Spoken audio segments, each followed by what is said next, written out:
अगर आप भी चाहते हैं कि पूजा फिल्म्स का ऑडियो वीडियो सबसे पहले आप तक पहुंचे, तो लाल बटन को दबाकर चैनल को सब्सक्राइब करें और साथ में बेल आइकन को दबाना ना भूलें। बोला बोला छठी मैया की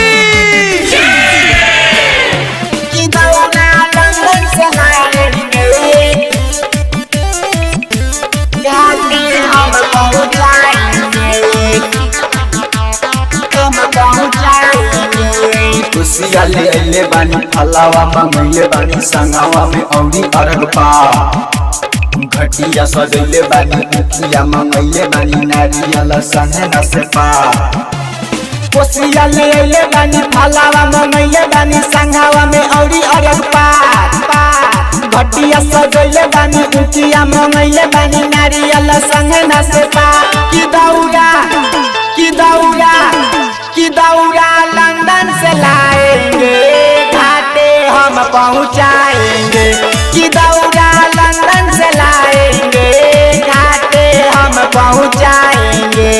जय हो घाटे हम पहुँचाएंगे। की दौड़ा लंदन से लाएंगे। बोला बोला छठी मैया की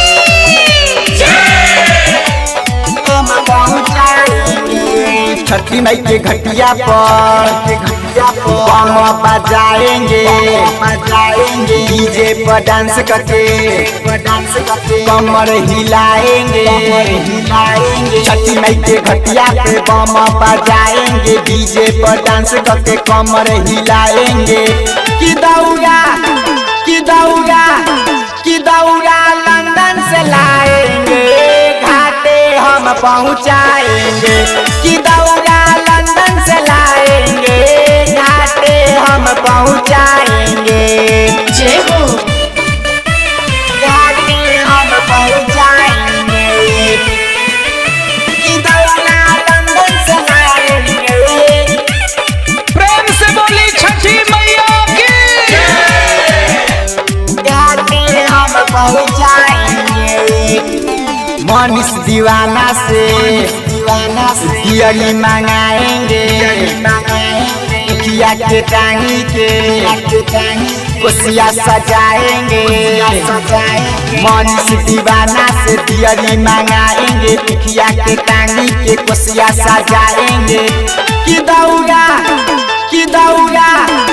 दौड़ा लंदन से लाएंगे घाटे हम पहुँचाएंगे।